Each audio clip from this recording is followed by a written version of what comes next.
Hello friends, स्वागत है आप सभी का मेरे इस चैनल पे। आपको मेरी वीडियोस पसंद आ रहे हैं तो उसमें कमेंट्स करना, उसको पसंद करना और उसे शेयर करना और उसे सब्सक्राइब करना ना भूलें।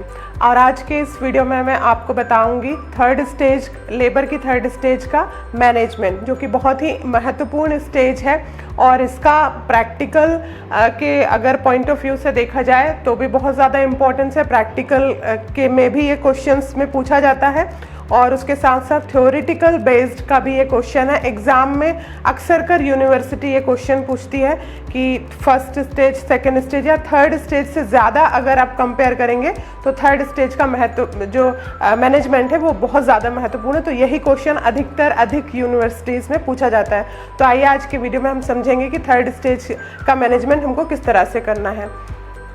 तो थर्ड स्टेज जो होती है लेबर की, वो बहुत ज़्यादा क्रूशियल स्टेज होती है। अगर हम कंपेयर करेंगे previously first stage and second stage of labour का, तो these two stage are uneventful stage.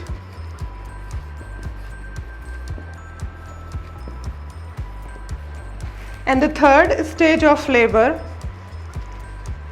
Can become very abnormal, बहुत एबनॉर्मल हो सकती है। और इसको एबनॉर्मल, ये दो स्टेजेस बहुत नॉर्मली हो जाती हैं, लेकिन थर्ड स्टेज एक सेकेंड के अंदर, एक मिनट के अंदर में वर्स्ट कंडीशन में आपके क्लाइंट को ला सकती है। इसीलिए जो थर्ड स्टेज होती है लेबर की, वो सबसे ज़्यादा क्रूशियल, सबसे ज़्यादा डेंजरस स्टेज मानी जाती है और इसी का मैनेजमेंट हमको बहुत अच्छे तरीके से यहाँ पर पढ़ना है। तो अगर हम देखेंगे जो थर्ड स्टेज होती है उसको किस तरह से मैनेज किया जा सकता है।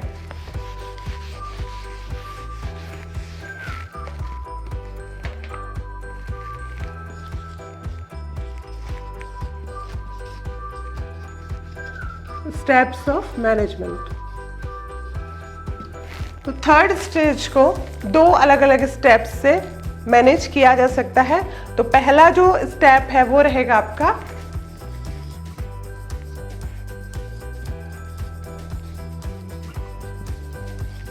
एक्सपेक्टेंट और ट्रेडिशनल,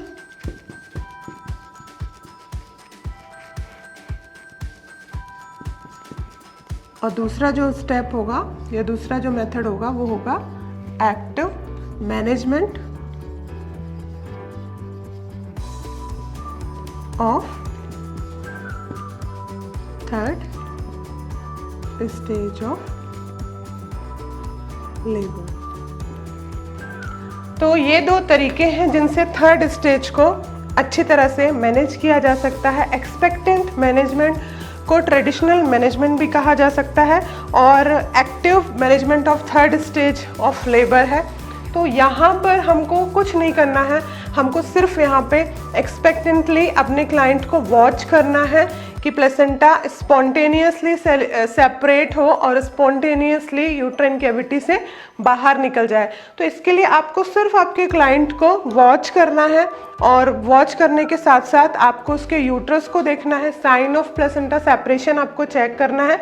और यहाँ पे आपको खुद से ज़्यादा कोई इफेक्ट, यहाँ पर आपको खुद से ज़्यादा कुछ मेहनत करने की ज़रूरत नहीं है। यहाँ पर सिर्फ आपको ट्रेडिशनली जो सेपरेशन है और जो एक्सपल्शन है प्लेसेंटा का, आपको वही देखना है। अब बात आती है active management of third stage of labour. तो active management of third stage of labour का मतलब ये है कि जितना जल्दी हो सके, जितना ज़्यादा से ज़्यादा जल्दी हो सके, जो यूट्रस है उसके अंदर से प्लेसेंटा को क्या करना है, अटैच प्लेसेंटा को डिटैच करना है, उसको सेपरेट वहाँ से कराना है और सेपरेशन के साथ साथ जल्दी से जल्दी उसको प्लेसेंटा को वहाँ से एक्सपल्ड आउट कराना है। तो इसके कुछ अलग स्टेप्स हैं कि आपको एक्टिव मैनेजमेंट में क्या करना है, जिसके थ्रू जो प्लेसेंटा है वो जल्दी से बाहर निकल जाएगा, ब्लीडिंग कैसे स्टॉप हो जाएगी, वो चीज़ें इसके अंदर में आएगा। और यहाँ पर सिर्फ आपको वेट करना है कि प्लेसेंटा अपने आप से ही मैनेज हो। अब मैं डिटेल में आपको बताती हूँ एक्सपेक्टेंट में क्या करते हो और एक्टिव में क्या करते हो। तो सबसे पहले हम एक्सपेक्टेंट और ट्रेडिशनल मेथड में चलते हैं।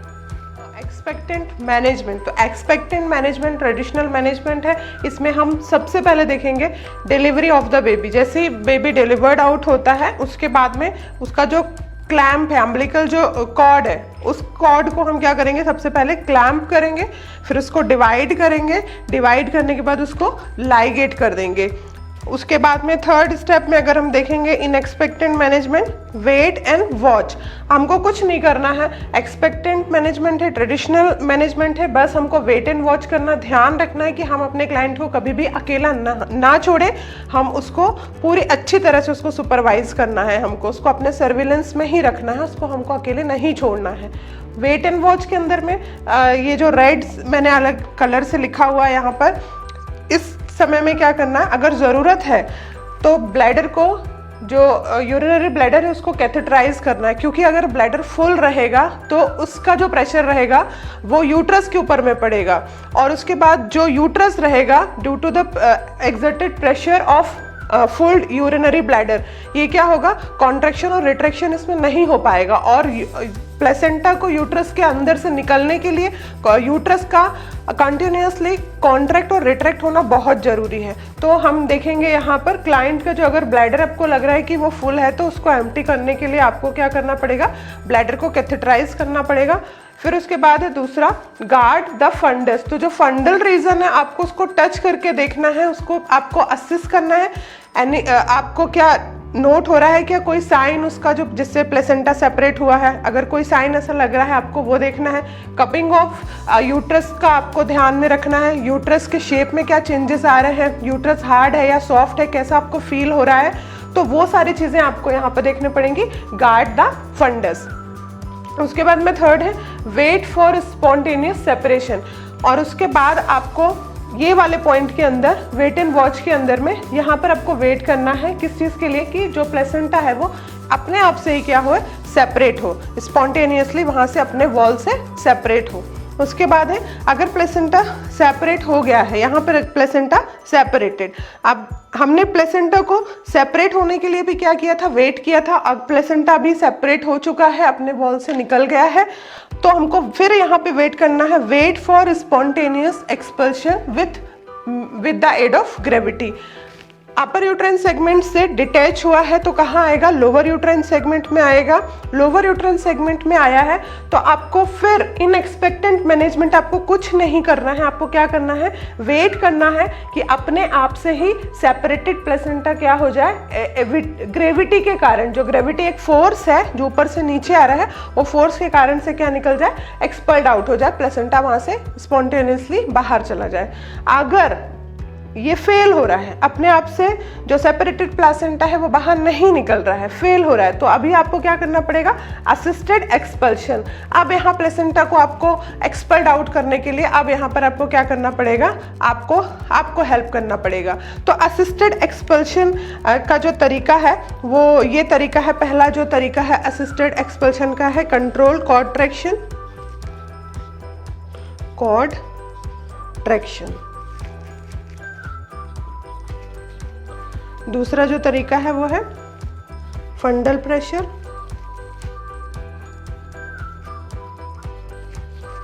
तीसरा जो तरीका है यूटेराइन मसाज। असिस्टेड एक्सपल्शन के थ्रू हम जो सेपरेटेड प्लेसेंटा है उसको एक्सपल्ड आउट करेंगे। अब असिस्टेड एक्सपल्शन के अंदर में किस तरह से असिस्टेड एक्सपल्शन कर सकते हैं, तो जो पहला पॉइंट है असिस्टेड एक्सपल्शन का जो एक फर्स्ट मेथड है वो है कंट्रोल्ड कॉर्ड ट्रैक्शन। तो कंट्रोल्ड कॉर्ड ट्रैक्शन में जो अपर यूट्राइन सेगमेंट और जो लोअर यूट्राइन सेगमेंट है उसका जो जंक्शन है वहाँ पर अपने एक हाथ को प्लेस रखना है और दूसरे हाथ से हमको जो मदर साइड का जो अम्बिलिकल कॉर्ड है जो बाहर है, वेजाइना के बाहर जो विजुलाइज है, उसको हमको अपने दूसरे हाथ से पकड़ना है और हमको जो हाथ हमारा यूट्रस के ऊपर में रखा है उस हाथ से हमको अपवर्ड और बैकवर्ड हमको उसको मसाज करना है। और फिर मसाज के साथ साथ हमको ये दूसरे हाथ से जिससे हमने कॉर्ड को पकड़ा हुआ है इससे हमको अपवर्ड और डाउनवर्ड मोशन में इससे हमको क्या करना है, कंट्रोल कॉर्ड ट्रैक्शन प्रोवाइड करना है। स्लाइटली हमको उसको जेंटली हमको उसको क्या करना है, ट्रैक्शन प्रोवाइड करना, बहुत ज़्यादा ज़ोर से हमको खींचना नहीं है कॉर्ड को, अदरवाइज बहुत ज़्यादा अमाउंट में ब्लड लॉस होने का चांसेस है। तो ये असिस्टेड एक्सपल्शन का एक तरीका है जिससे कि जो सेपरेटेड प्लेसेंटा है वो प्लेसेंटा वहाँ से हम क्या कर सकें, बाहर निकाल सकें। तो ये पहला मेथड हो गया कंट्रोल कॉर्ड ट्रैक्शन। दूसरा जो मेथड है वो होता है फंडल प्रेशर। फंडल प्रेशर का भी यही अर्थ है कि हमको हमारे हाथ से हमको फंडल रीजन में हमको प्रेशर अप्लाई करना है। इसलिए प्रेशर अप्लाई करना है कि हमारे प्रेशर के कारण से जो प्लेसेंटा, सेपरेटेड प्लेसेंटा है जो रिमेन्स इनसाइड द यूट्रस, वो एक्सपल्ड आउट हो सके। अब एक बात हमेशा याद रखना है, फंडल प्रेशर तभी हमको क्लाइंट को प्रोवाइड करना है जबकि उसका यूट्रस कैसा हो, हार्ड हो। अगर यूट्रस सॉफ्ट है तो हमको फंडल प्रेशर अप्लाई नहीं करना है। फंडल प्रेशर तभी काम करेगा जबकि क्लाइंट का यूट्रस कैसा होगा, हार्ड होगा। उसके बाद ये देख रहे हैं थर्ड जो यहाँ पे तरीका है असिस्टेड एक्सपल्शन का, वो है यूट्राइन मसाज। तो आपको यूट्रस को, आपके क्लाइंट को जेंटली मसाज देना है और वो मसाज के थ्रू आप क्या कर सकते हैं, जो प्लेसेंटा है उसको बाहर ला सकते हैं। आप प्लेसेंटा, फिर उसके बाद में देखिए यहाँ पे इंजेक्शन ऑक्सीटोसिन है 5 to 10 यूनिट स्लोली IV और IM, और इंजेक्शन मिथार्जिन 0.2 mg IM। तो ये 2 इंजेक्शंस हैं। तो इन दोनों इंजेक्शंस में से या तो फिर आप ऑक्सीटोसिन दे सकते हैं और मिथार्जिन इंजेक्शन दे सकते हैं। ऑक्सीटोसिन को आप IV IM दे सकते हैं, मिथार्जिन को आपको IM देना है। और जो ऑक्सीटोसिन है इसका काम ये है कि यूट्राइन कॉन्ट्रैक्शंस को ये क्या करता है, बढ़ाता है। तो अगर इन केस की प्लेसेंटा एक्सपल्शन हो नहीं पा रहा है तो ऑक्सीटोसिन देने के बाद में क्या होता है कि प्लेसेंटा एक्सपल्ड आउट हो जाएगा। क्यों? यूट्रस कॉन्ट्रैक्ट होगा, रिट्रैक्ट होगा। और जो मिथार्जिन है, मिथार्जिन भी ऐसे ही एक्ट करता है, यूट्राइन जो टोन होता है वो टोन को बढ़ाता है जिससे कि यूट्रस एक ही टोन में ना रहे, एटोनिसिटी यूट्रस की ना आए। और मिथार्जिन थर्ड स्टेज में इसलिए भी दिया जाता है कि कम से कम अमाउंट में जो क्लाइंट है उसका ब्लड लॉस हो। और उसके बाद में जब प्लेसेंटा बाहर आ जाता है तो आपको प्लेसेंटा को और उसकी जो मेम्ब्रेन है, to examine the placenta and its membrane.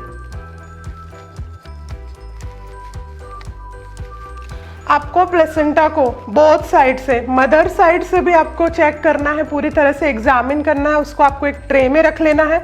Expert जो प्लेसेंटा है आपको उसको एक ट्रे में रख लेना है, आपको ग्लव्स पहन लेना है और उसके बाद में आपको उसको अच्छी तरह से एग्जामिन करना है। एग्जामिन कैसे करना है? मदर साइड्स में आपको देखना है, मदर साइड्स में छोटे छोटे लोब्स होते हैं और वो लोब्स की आपको कंप्लीटनेस चेक करना है। उन लोब्स को कॉटिलिडेंस कहा जाता है। अगर कोई कॉटिलिडेंस या वहाँ का कोई छोटा सा भाग मिसिंग है तो मिसिंग पार्ट को आपको असिस्ट करना है और उसको, अगर यूट्राइन कैविटी के अंदर में है तो फिर उसको बाहर निकालना है, आपको अंदर ही नहीं रहने देना है। और फिर उसके बाद में फीटल साइड से भी आपको चेक करना है। फीटल साइड से आपको मेम्ब्रेन्स देखना है, आपको आइडेंटिफाई करना है मेम्ब्रेन्स कंप्लीट है या नहीं है, या मेम्ब्रेन्स का कोई भाग तो अंदर नहीं छूटा है। एमनियोन मेम्ब्रेन को भी देखना है आपको और कोरियोन मेम्ब्रेन को भी आपको चेक करना है। फिर आपको देखना है कोई एबनॉर्मेलिटी तो नहीं है, कॉर्ड में कोई एबनॉर्मेलिटी तो नहीं है, अम्बिलिकल कॉर्ड में या प्लेसेंटा में ही तो कोई एबनॉर्मेलिटी नहीं है, और या कॉर्ड की, ये सारी एबनॉर्मेलिटीज़ आपको चेक करना है। और उसके बाद में आपको इंस्पेक्ट करना है वेजाइना को और वल्वल रीजन को आपको इंस्पेक्ट करना है। साथ साथ आपको क्लाइंट के पेरिनियम रीजन को भी देखना है ध्यान से। अगर वहाँ पे कोई इंजुरी है, अगर कोई टीयर का आपको लग रहा है कि कोई टीयर हुआ है, पेरिनियल जो रीजन है उसमें अगर कोई टीयर हुआ है, वेजाइना या वल्वल रीजन में कोई इंजुरी है तो आपको वहाँ रिपेयर करना है। एपिजोटमी अगर है तो आपको वो वुंड, आप सारी चीज़ें आपको क्लियर देखना है। और इस तरह से ये जो मैनेजमेंट है ये कहलाता है एक्सपेक्टेंट मैनेजमेंट। ये एक स्टेप है जो कि थर्ड स्टेज के मैनेजमेंट, थर्ड स्टेज, लेबर की थर्ड स्टेज को इस तरह से आप मैनेज कर सकते हैं। अगर इसमें आपको कोई डाउट है तो आप कमेंट करके मुझे ज़रूर पूछें। AMTSL और active management of third stage of labour, ये WHO के द्वारा दिया गया एक मैनेजमेंट का स्टेप है जो बहुत कॉमन, जो बहुत ज़्यादा वाइडली यूज़ है। और एग्ज़ाम में कई बार AMTSL करके भी आ जाता है, तो कंफ्यूज नहीं होना है यहाँ पर आपको। इसका जो फुल फॉर्म होता है ये होता है active management of third stage of labour. अब अगर हम active management of third stage of labour के बारे में देखें तो क्यों ज़्यादा प्रेफरेबल है, वो इसीलिए है, इसके एडवांटेजेस को हम देख लेते हैं। तो यहाँ पर इसके 2 एडवांटेजेस हैं। फर्स्ट जो एडवांटेजेस है, to minimised blood loss. About 1/5 जो ब्लड लॉस है वो कम किया जा सकता है किससे, active management of third stage of labour से। दूसरा जो एडवांटेजेस है, टू शॉर्टन द ड्यूरेशन। जैसे मैंने पहले भी बताया था कि अगर हम एक्टिव मैनेजमेंट करते हैं थर्ड स्टेज का, तो ये जो थर्ड स्टेज है ये कितने टाइम की रह जाएगी, सिर्फ 5 मिनट्स में जो थर्ड स्टेज है वो एंड हो जाएगा। तो जो ड्यूरेशन है, जो टाइम ड्यूरेशन है, उसको कम किया जा सकता है एक्टिव मैनेजमेंट के द्वारा। अगर हम डिसएडवांटेजेस पे बात करेंगे तो जो डिसएडवांटेजेस है, डिसएडवांटेजेस सिर्फ एक है और इसका इंसिडेंस रेट अगर हम देखेंगे तो 1 to 2% है, रिटेन्ड प्लेसेंटा। तो इसमें क्या होता है कि जो प्लेसेंटा है उसको सेपरेशन के लिए हम ट्रैक्शन प्रोवाइड करते हैं, जिसके कारण से क्या होता है कि 1 से 2% यहाँ पे चांसेस होते हैं कि जो प्लेसेंटा है वो रिटेन्ड हो जाए। रिटेन्ड मतलब कि इनसाइड द यूट्राइन कैविटी वो वहीं पर रह जाए, तो वो हो सकता है, उसका चांस हो सकता है। फिर अगर ये हो जाएगा तो इसके कॉन्सिक्वेंसेस ये रहेंगे कि फिर फाइनली जो प्लेसेंटा वो मैनुअली ही रिमूव होगा, उसको अपन को मैनुअली ही रिमूव करना पड़ेगा। और दूसरा जो इसका एक ड्रॉबैक है active management of third stage of labour का, ये है ग्रेव डेंजर। ग्रेव डेंजर किसके लिए है, अगर अनडायग्नोस्ड ट्विन प्रेगनेंसी का केस है, आपके पास कोई क्लाइंट ऐसा आता है जिसके बारे में आपको प्रीवियस कोई नॉलेज नहीं है और उसको ट्विन प्रेगनेंसी है, मल्टीपल फीटस उसके यूट्रस में है, और अगर एक डिलीवर हो गया है और उसके बाद में अगर आपने उसके बाद में अगर दूसरा बच्चा है अभी भी यूट्रस के अंदर में और आपने एक्टिव मैनेजमेंट कर दिया एक बच्चे की डिलीवरी के बाद में, तो फिर वो बच्चे की जान पर खतरा बन सकता है, क्योंकि वहाँ पर उसको एस्फेक्सिया हो सकता है। एस्फेक्सिया हो जाएगा तो हो सकता है वहाँ पे उसकी डेथ भी हो सकती है। तो ये दूसरे बच्चे के लिए अगर अनडायग्नोस्ड मल्टीपल प्रेगनेंसी का या ट्विन प्रेगनेंसी का केस आपके पास आया है तो उसके लिए ग्रेव डेंजर की सिचुएशन साबित हो सकती है, किसके कारण, active management of third stage of labour के कारण। उसके बाद हम मूव करेंगे कि हम कैसे अपने क्लाइंट को थर्ड स्टेज को एक्टिवली उसको ऊपर में हमको मैनेज करना है। तो यहाँ स्टेप वाइज यहाँ पे इसका मैनेजमेंट दिया हुआ है।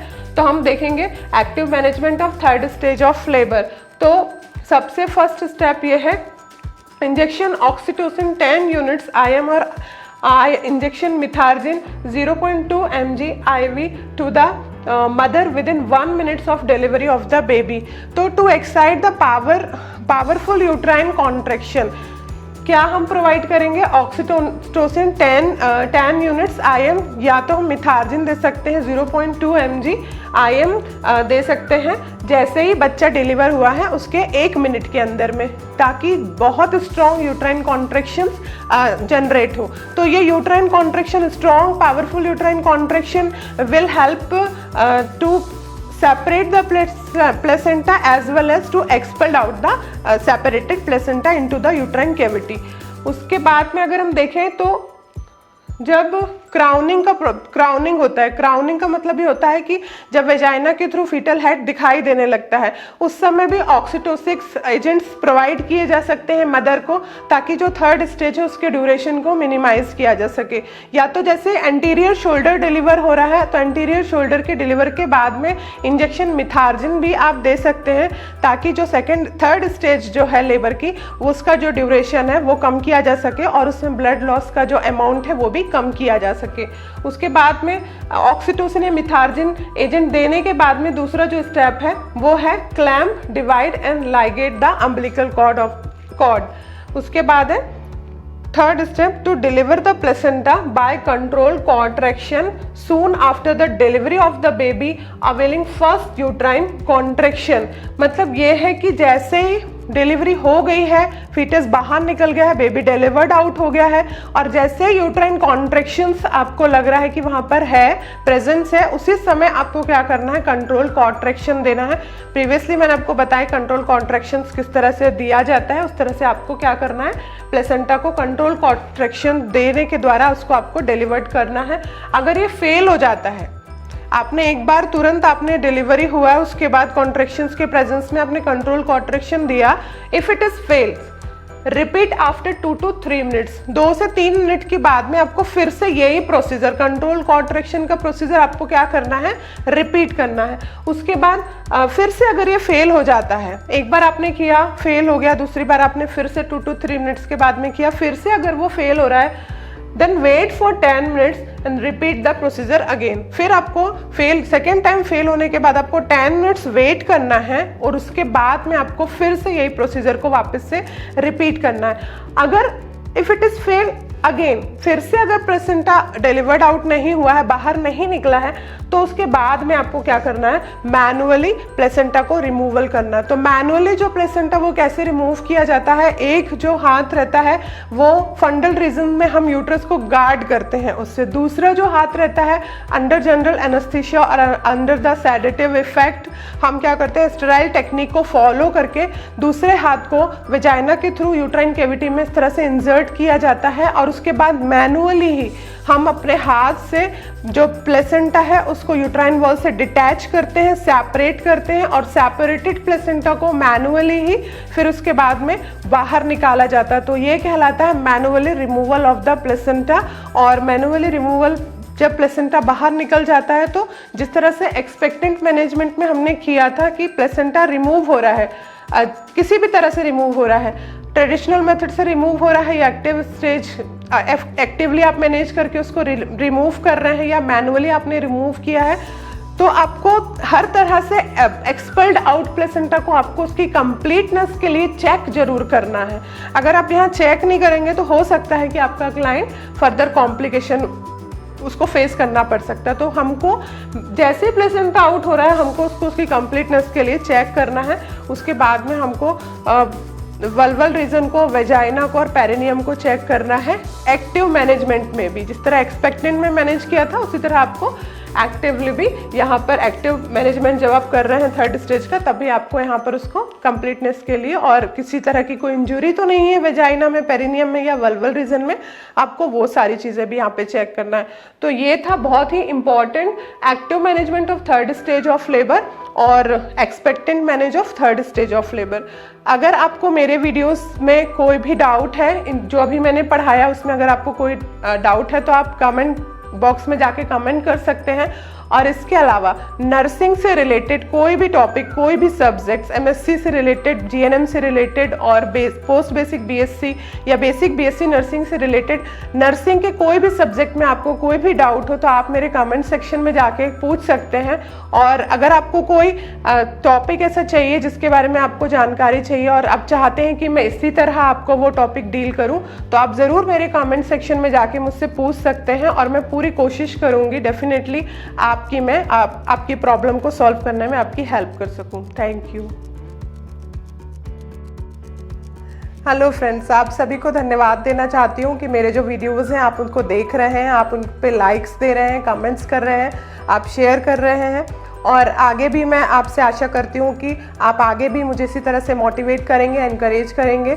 और आपके कोई भी क्वेश्चंस हो, कोई भी आपके डाउट्स हो नर्सिंग में, नर्सिंग से रिलेटेड कोई भी टॉपिक्स, कोई भी सब्जेक्ट का, चाहे वो जीएनएम का हो और पोस्ट बेसिक बीएससी का हो, बेसिक बीएससी का हो या एमएससी नर्सिंग का हो, आपके कोई भी सब्जेक्ट से रिलेटेड कोई भी क्वेश्चंस हो, कोई भी डाउट हो, आप मुझे पूछ सकते हैं। मैं पूरी कोशिश करूँगी कि मैं आपकी हेल्प कर सकूँ। और मेरे इस चैनल को आप सब्सक्राइब करना ना भूलें, ज़रूर से सब